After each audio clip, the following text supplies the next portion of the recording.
We're going to wait and let people get settled in. Thank you so much for being here.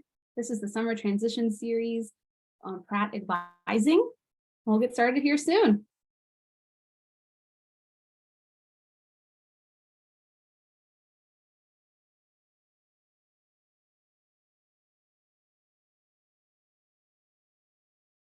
Hello, hello. Hope everyone's having a great day. It is a beautiful day in Durham today. Hope wherever you are is wonderful too.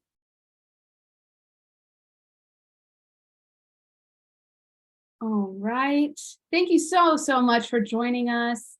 My name is Karina. I'm one of the Associate Directors for the Office of New Student and Family Programs.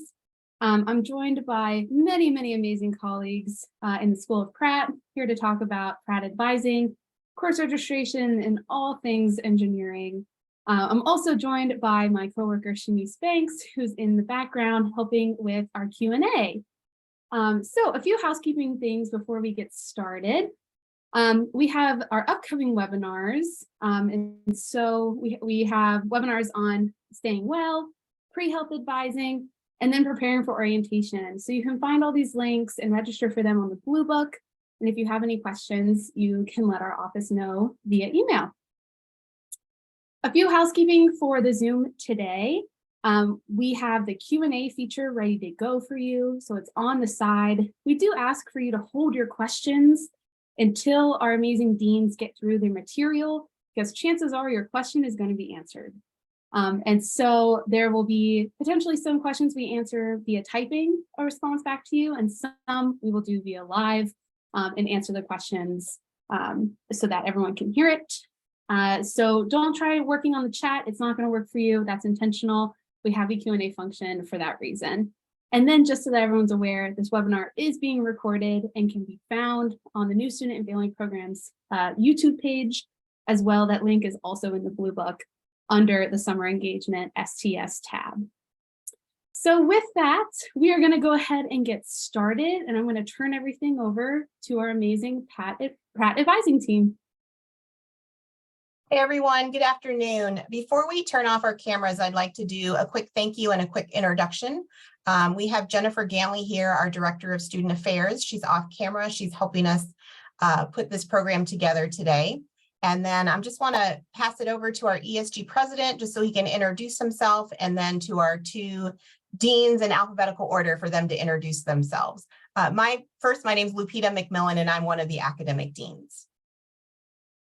Hi, I'm Jack Rhodes, and I'm the ESG president, Engineering Student Government.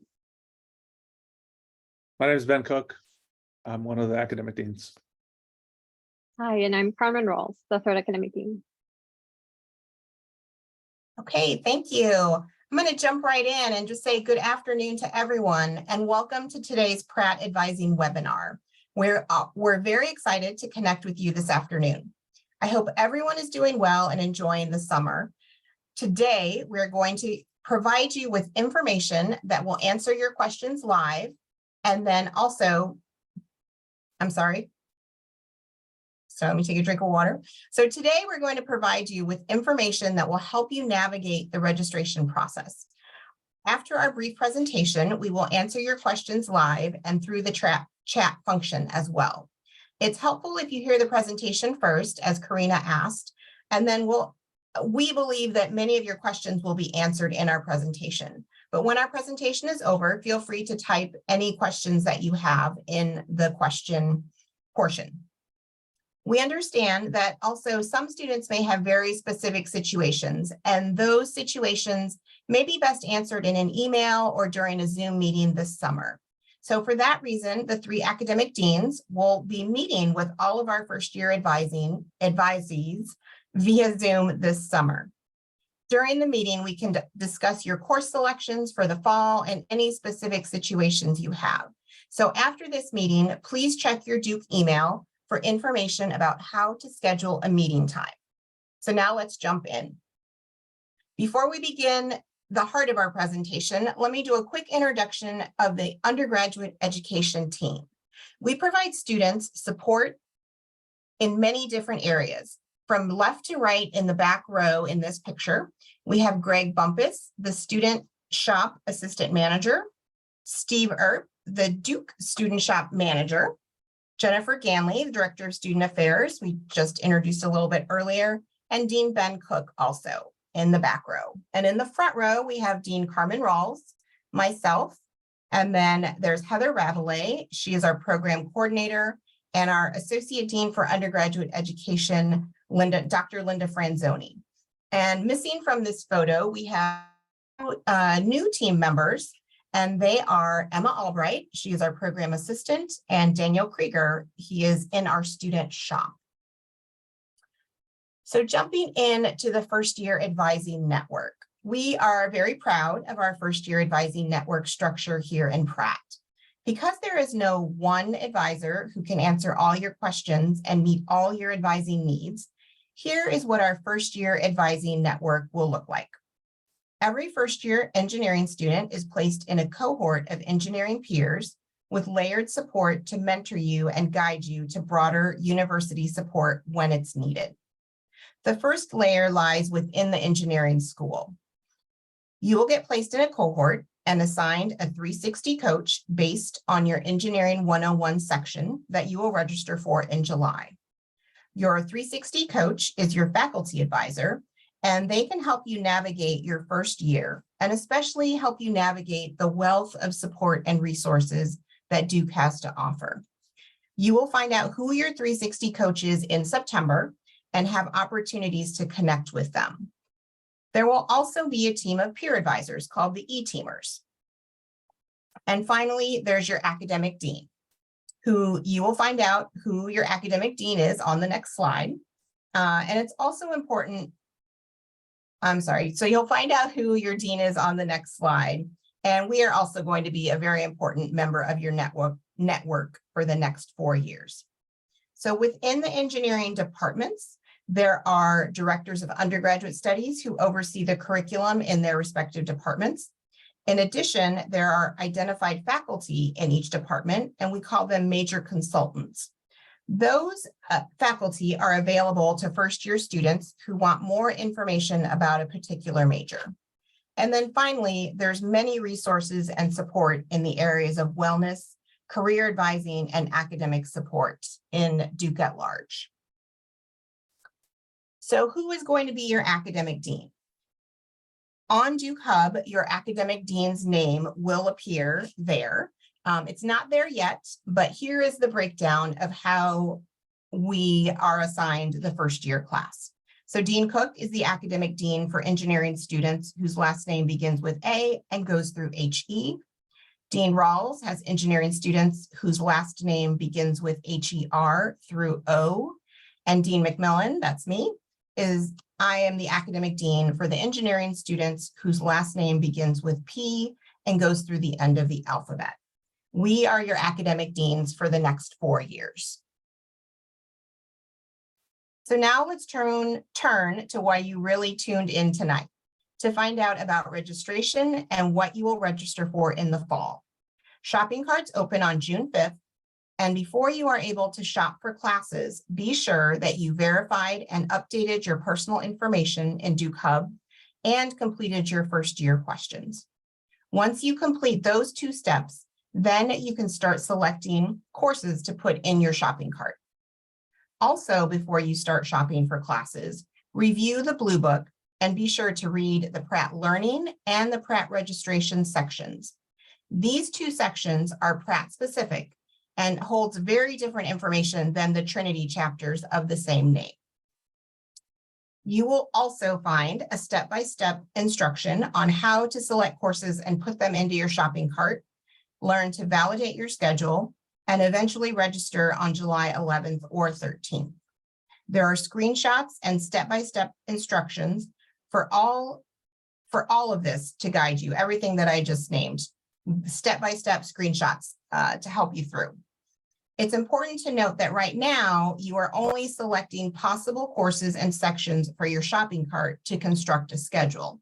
You won't actually register for these courses until July 11th or the 13th, whichever is your assigned window. And that assigned window will be noted in your Duke Hub. A full-time course load at Duke consists of 4 course credits. Courses at Duke are worth 1/4 credit, 1/2 credit, 1 credit, and in some rare cases, worth 2 credits. This fall, you will register for 4 courses that are worth 1 credit each. You have the option of adding a half course credit, maybe PE, music, or other free elective, for a maximum of 4.5 credits in your first semester at Duke. This is very different from the schedules you're used to, and you may think that you can have more than 4 credits. However, 4 Duke courses are going to be a full course load, both literally and figuratively. This slide contains a sample schedule for most of our students, except those participating in focus programs. The engineering curriculum is common in the first year, regardless of your major. Your placement may be different if you're coming in with AP, IPC, or pre-matriculation credits, but all engineering majors require the same general education courses. All engineers should take EGR 101 in the fall. All engineers should take a math class as well. If you have no AP, IPC, or pre-matriculation credit, then you will register for Math 111. If you have credit for Math 21, you will register for Math 122. If you have credit for Math 21 and Math 22, you will register for Math 218D-2. Keep in mind that in order to register for Math 218-2, your AP credit must appear on your Duke Hub. Therefore, make sure to send your AP scores to the registrar as soon as possible. If you are selected for Writing 101 in the fall, there will be a notification in the Messages tab on Duke Hub. We recommend that you identify a few sections of writing that work for your schedule to facilitate the registration process during your assigned window. If there is no notification in your Duke Hub indicating that you are assigned to Writing 101 in the fall, that means that you will be assigned Writing 101 in the spring. In that case, you will take your required computing course instead. If you do not have AP credit for computer science, then you should register for EGR 103. If you do have AP credit for computer science or have extensive experience using Java, then you should register for CS 201. Either EGR 103 or CS 201 will satisfy the engineering computing requirement. Your fourth course should be Chem 101 DL. If you have AP credit in chemistry, then course options might depend on your potential major or other interests. If you're planning to major in BME and earn a Chem 20 AP, then you should enroll in Chem 110. If you are BME or pre-health with Chem 21 AP, then you could take Chem 201 or 210. For other majors with Chem 20 or 21 AP credits, they can enroll in EGR 103 or CS 201, Writing 101 if not already assigned, Bio 201, or a social science, which include first-year seminars. Making multiple schedules in the Schedule Builder tool in Duke Hub can be very helpful. Also, meeting with your dean and discussing your schedule between now and registration will be helpful also. Students who are in focus will already be registered for 2.5 course credits. The Global Energy Focus Cluster, those students will be registered for the equivalent of EGR 101, which in this case appears as EGR 95 FS. Focus students will also take 2 non-focus courses. You should choose any 2 of the following courses: EGR 101, Math, Chemistry, or EGR 103. If you're uncertain, always ask your dean. If you're in a different focus cluster, then AP credit for chemistry and/or math will keep you on track with engineering prerequisites. While it's not impossible to partake in focus without AP credits, you should contact your academic dean to discuss your plans. All Duke students will take Writing 101 in their first year. Half of them will be assigned writing in the fall and the other half in the spring. If you were not assigned writing this fall, but have space on your schedule and would like to add that class, you will be able to do so once dropout period starts on July 14th.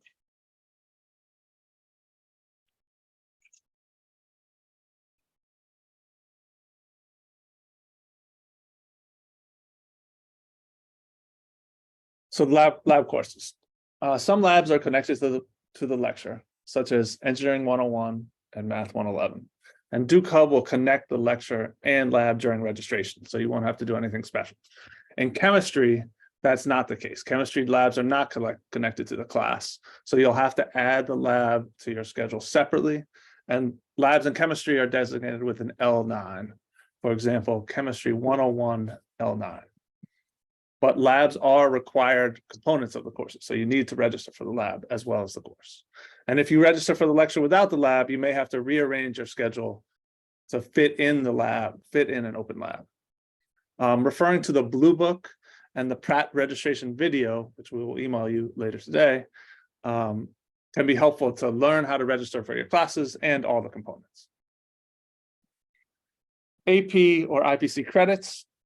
AP or IPC credit is not required, and each department treats AP a little bit differently.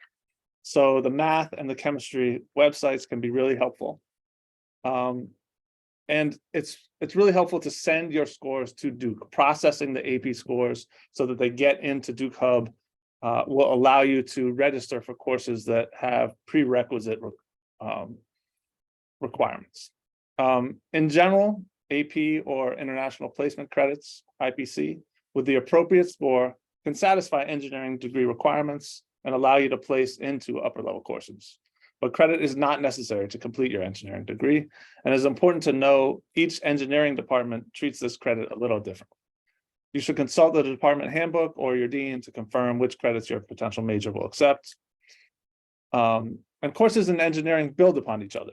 For example, Calculus 1 is a prerequisite for Calculus 2, or Physics 151 Mechanics is a prerequisite for Engineering 201 Mechanics of Solids. So figuring out that sequence is helpful, and getting into the right courses in your first year allows you to take the appropriate courses in the second year. If you use AP credit and take a course that you don't feel confident in, then you might not have a foundation in the course material, and then in that course and in subsequent courses, your learning and your ability to master the material might be affected. If you are unsure, we can point you towards self-assessments and departmental resources, especially in the math and the chemistry departments, to help you make the best choice for you.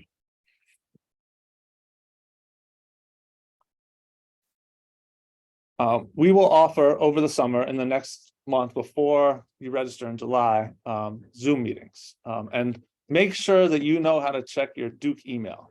We will not be sending emails to other emails that you provided Duke, like maybe through admissions. We'll be using your Duke email. So log in to mail.duke.edu to start checking your Duke email, and you will get one from us today about how to set up a meeting with your dean. Registration is one of your first experiences at Duke, and it can be a challenge to navigate. So ask questions and take advantage of the meeting with the dean to ask those questions and get information. Like I said, you'll receive that email today. And you can also email your questions directly to us or to Pratt Advising. When we go on vacation in the summer, when one of us goes on vacation, we collectively check Pratt Advising. So that can be a good backup email if over the summer. Drop add is a period after registration when you can still drop or add courses. So if you register for your classes on the 11th or 13th, and then say, oh, I need to take a different class, or I'm not in the course I want to take, you can drop or add on your own without any special permission all the way through the second week of classes in the fall. And you might want to make a change because you decide to take a different chemistry or math course, or you want to add a particular lab, maybe a new lab opens up with more seats that's at a better time for your schedule. That might be a reason to make a change. Or you might get to Duke in the fall in that first week, go to class and realize that that class is not the right class for you and you want to make a change. And that's something that you can fix on your own in Duke Hub or ask for help. And we'll be available to help over Zoom in the summer and then in person in the fall during the first couple of weeks of the semester. Now let's welcome Jack Rhodes, Engineering Student Government President. Thank you. Yeah, so as Dean Cook said, I'm the ESG president and a rising senior majoring in electrical and computer engineering. So as a little overview of ESG, we provide advising and support for students in all majors across Pratt. So some of our regular programming includes e-socials every Friday at 5 p.m., where we bring different companies and student groups to our engineering quad. So hopefully at the end of the day, if you have later classes on Friday, you can just come outside and enjoy some food. Additionally, each semester we host our e-picnics, which is kind of a larger event where we have food and t-shirts and just a way to kind of build community across everyone in Pratt with your professors, deans. It's a whole lot of fun. And then our other huge event is each spring we host e-ball, which is a large like formal dance, kind of like a prom in high school with engineering students. And it's a really great wrap up for the end of the year. I also want to let you guys know that we will be holding shopping cart help and drop-in office hours in July, where we can help you guys out from a student perspective with some of the course decisions you may be making. And then in the fall, we will also be looking for 3 first-year representatives who will serve as advocates for the class of 2027 and all the Pratt concerns that first years face. You can also find more information on ESG at our Instagram, our website, or reach out to us on email there. But otherwise, that's all I had, and I'll stay for the Q&A.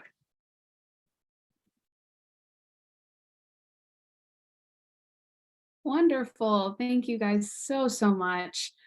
If there are any other questions, students, please feel free to put them in the chat and we will dive right in. There are some great questions already. So to kick things off, could anyone kind of speak to students maybe not being sure of what type of engineering they want to go into? Are they allowed to switch from maybe what they declared with or what they applied with? Who can they talk to about kind of deciding what road is best for them? Sure. Actually, we want our students to explore during their first year and be open to all the different majors. We actually don't let students declare until after they finalize and complete their first year. They'll have ample opportunities to learn about other majors. They can attend open houses that are provided by each department, and they can also explore through coursework and other many opportunities that will be happening at events. So yes, it's very easy to switch, but during the first year, none of our students are declared. Thank you for clearing that up, Dean Rawls.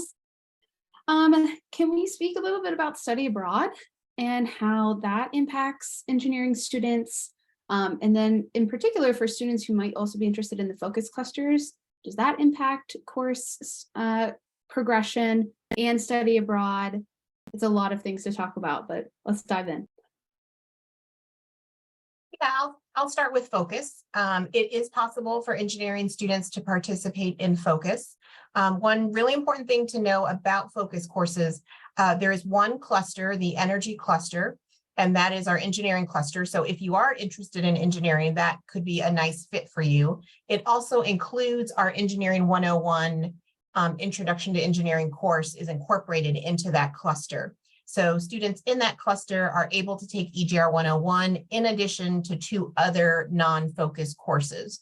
That helps them stay on track with the engineering curriculum, particularly if there are no AP or international placement credits in play, then that helps. For students who don't have any credit coming in, that's okay. You don't need credit coming in, but you just need to know the focus courses tend to only count as social science humanities or free electives. So you might be falling behind in the engineering curriculum if you don't have some credits coming in. You can talk to your academic dean about that. There are ways to still participate in focus. It might mean taking summer school to catch up on some of the credits you weren't able to take because you were taking focus courses. Definitely talk to your academic dean about your personal situation. Many of our students do take focus and they enjoy the experience. It is a really great experience. We just want you to know going in how those credits are going to count and then make a decision on what's going to be best for you. And then I think the second part was study abroad. So it is also very possible for our students to study abroad. It takes some planning. So if you know that going in, it's helpful anytime, not necessarily in the fall semester, but in the spring semester of your first year, meeting with your academic dean to see how study abroad could fit into your academic plan and into your curriculum that you have for whichever major you intend to pursue. We want to make sure that you when you do study abroad, that you are prepared to come back and pick up the engineering classes so that you're ready, so that you completed all the prerequisites and you are taking the correct course sequence. Sometimes it's a choice, because sometimes it does take some flexibility in your schedule. It might be that you have to choose between focus and study abroad, or between study abroad and doing research later on. There's so many opportunities. It's impossible to do all of them. Sometimes it's impossible to do multiple things, and maybe just prioritize, talk to your dean, talk about to the resources that are here. Once you get here, there's going to be a lot of folks around that you can bounce ideas off on and, get different perspectives about, and then make an informed decision. So nothing you have to decide now, but it's great that you're starting to think about it, and you can start talking about it with your academic dean, with your 360 coach once you get on campus and once you get that assigned in late September. Thank you. We have a lot of questions about AP scores. So wondering about best advice, where can students find some answers to that? In particular, the timeline, wondering about if students might not have scores back in time before course registration. Any tips and tricks?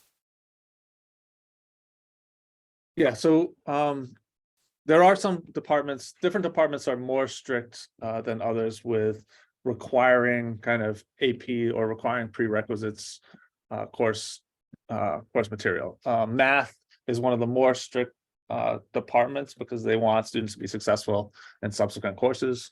But we work closely with math to help place engineering students into appropriate classes, and they kind of they start with a lower capacity for their classes than they have room for, so that engineering students with tight schedules or who need to get into a course later can fit it in. So we work pretty closely with the math department to help Pratt students get into the right course. If that's kind of a good question to ask your dean to talk about your specific case, but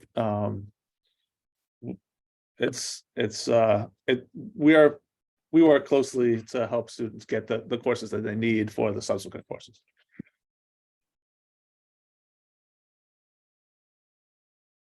Great. Is there any advice for students who aren't sure if Pratt or Trinity is right for them, and how they can go about maybe taking classes in both? Who can they talk to? I mean, students will have the opportunity of taking a social science, humanity elective. Our students have to take 5 during the 4 years. Having said that, it depends on each case, when can they start taking those additional classes. The Pratt curriculum, the first year, it's pretty structured. So usually a student might start adding new electives during their sophomore year. I think it depends on the minor or program in Trinity that they're interested in, and what can that course, how can it align to the schedule. So in any of those cases, it is beneficial to talk to their dean and do an academic plan, so that we can better make recommendations so that their plan is more efficient and they stay on track with all the requirements. I'll also add to that, there's going to be opportunities, programs that happen on campus in the fall semester where students can get more information about the different majors and what are, potential paths within the majors. We do information nights for the majors. ESG does a really great informational night for the majors they get faculty there, the departmental directors of undergraduate studies. So there are going to be opportunities to find out about the different engineering programs that we have. And then within Engineering 101, the Pratt students who are potentially contemplating which school to be in, that Engineering 101, I think, will be a really good opportunity for at least to learn a little bit about engineering at Duke. If there's any Trinity students on the call and are contemplating if engineering is for them, there is they are able to take Engineering 101. It might not be until the spring semester. We do have a Qualtrics sign-up sheet to indicate your interest. Because our Engineering 101 is reserved for all Pratt students in the fall, we have maybe 5 to 10 spots that are open. And then we'll go to that Qualtrics list and see if, any of the Trinity students want to take any of those spots. They're very specific spots, so they have to fit into your schedule. But we can share that information as well. But otherwise, all of our students are taking math and chemistry and physics and writing in the first year. So there's not a whole lot, but definitely look out for those messages for the student organizations who are doing information sessions, and then our departmental information sessions as well.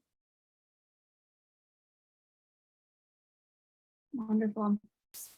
Jack, this question is for you. Can a student's interested in wondering about ESG elections and kind of what is that process like? Yeah, so we'll send out all this information as we get closer to the fall semester. But typically how it works is we push out all the information, and then every student who wants to run to join ESG will have to collect 25 signatures from members of their class and other Pratt students in the class of 2027. And then you submit all those signatures along with a short platform that says why you want to run and the kind of advocacy for your class that you want to do. And with that, and then there is a campaign period of about a week where you can put up flyers, talk to your classmates, do potential digital advertising. And then the following week, we'll do an online election, which typically lasts 24 hours, where your classmates will vote for their potential ESG representatives. And since we elect 3 first-year representatives to join ESG, the 3 individuals with the most votes would be the ones coming on board. And then they'll serve a year-long term on ESG.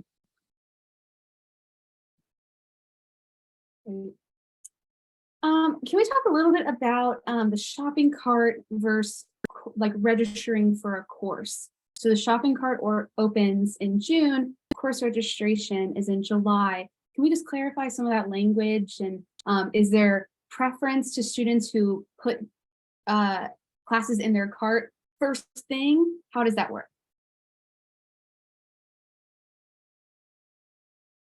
Yep. So the shopping cart, everyone is on the same playing field.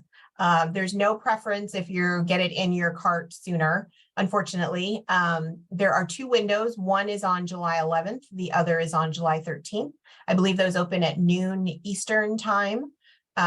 So, having all of that shopping cart set up, a schedule validated, and all the terminology will become more familiar once you watch our video link and once you read the Blue Book, but you'll validate all that. And then on one of those days where you are scheduled to register, you'll hit the button once the registration opens. And there is when it is kind of a first come, first serve, and the computer will place folks in their classes.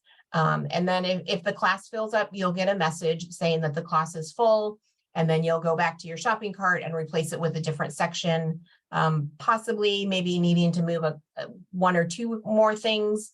But yeah, the shopping cart process, everyone is on the same field, and it's not it does not guarantee you a spot in the shopping cart phase of the process.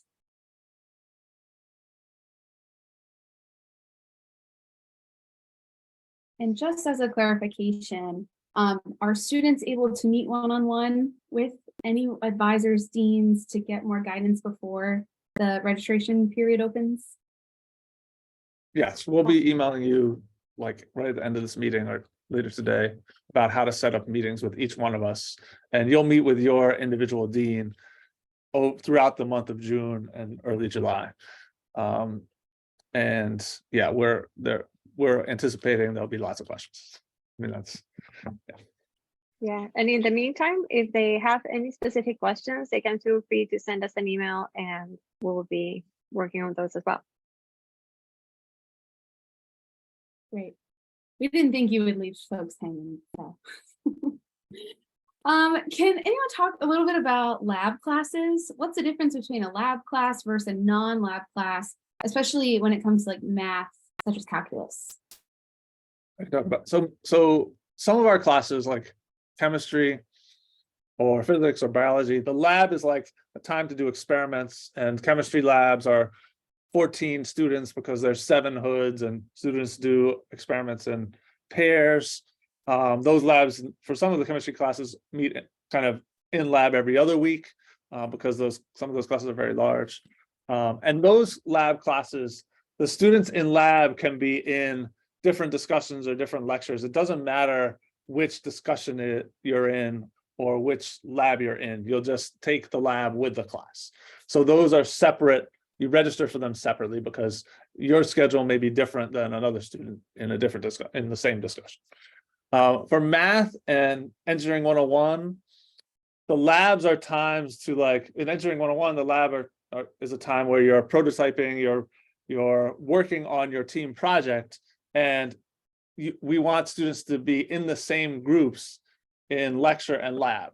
So in that case, in engineering 101, the labs are connected to the class because we want the same students to be in lab that are in the lecture.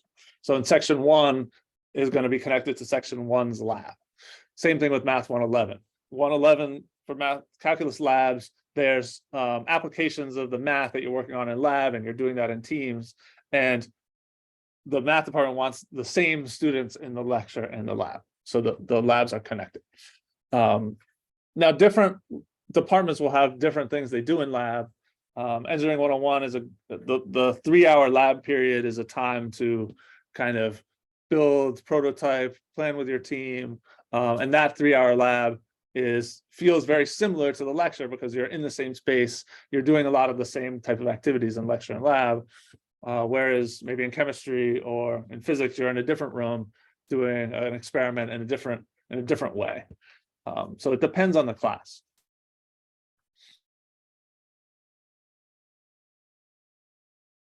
Thank you, Dean Cook. We have a few students in the Q&A interested in pursuing engineering and a pre-med track. Is there any support or advice or connections that we can send those students? Yeah, so we have a lot of students who are interested in pre-health at Duke and also in engineering. Biomedical engineering tends to be the engineering subject that is most connected to pre-health, but we also have students that are mechanical engineering and pre-health or electrical engineering and pre-health. And there's a lot of overlap between the prerequisite courses in math, physics, chemistry, and the pre-health courses. And so, Pratt students are taking a lot of the required pre-health courses as part of their Pratt requirements. And then there's some extra, like second semesters of orgo or biochemistry or second semester of biology. There's some extra things for the pre-health students to add to the Pratt curriculum. And depending on which major you are, those might be a little bit different. And that's something that your deans can talk to you about, but Duke also has a special group of pre-health advisors that can give you kind of more specific examples. Often there are differences between different medical schools for their requirements, and they can help you kind of figure that out depending on whether you're applying to like a school like Duke or schools in your home state or other schools that have maybe slightly different requirements.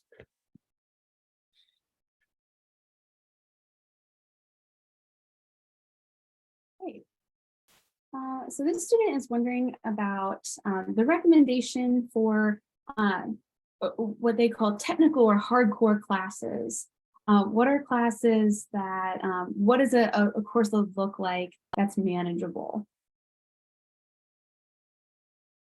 I mean, during the first year, and if you focus on the first semester, most of our students will be taking 3 STEM classes, EGR 101, Chem 101, math, and maybe writing.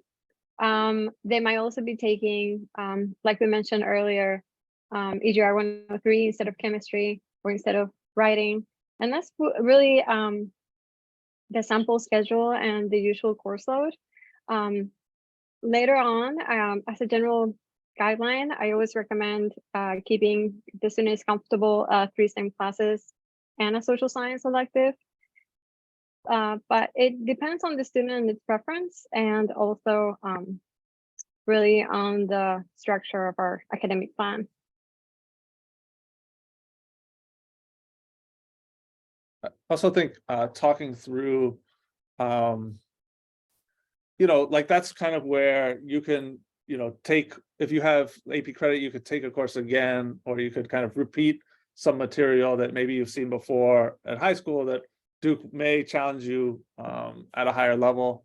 And talking through kind of how to choose a set of courses that you feel kind of confident going into the fall is helpful. And that's not kind of, there's not, I mean, we kind of give you a list of 4 courses here, but that's why we have individual meetings, is because it's not a one size fits all like set solution, set of courses.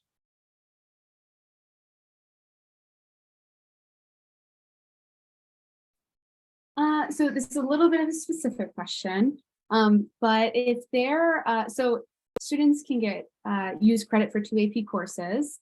So a student is wondering a little bit about AP Math BC and AP Chemistry. Can they use both for the math, one chemistry? How can they kind of navigate which to get credit for versus what to get like placement for? So it is possible to count all of those AP credits, but as Dean Cook mentioned, we want to talk about what is the best choice for you and where you feel you would thrive more.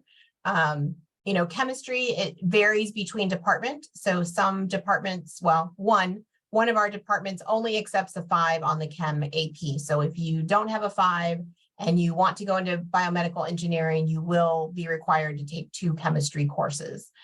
For all of our other majors, if you get a 4 or a 5 on the chemistry AP exam, then you've satisfied your chemistry requirement and you don't have to take any more chemistry.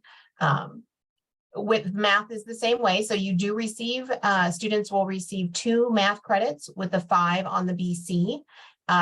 Again, we'll talk about in our individual meetings where you feel most comfortable in your math placement.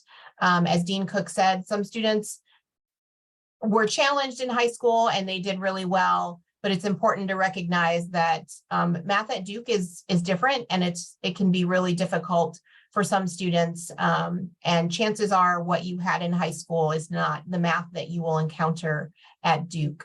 So we'll talk about those in our individual meetings to see what might be the best choice for you. But it is possible to accept all 3 AP credits and start planning from there.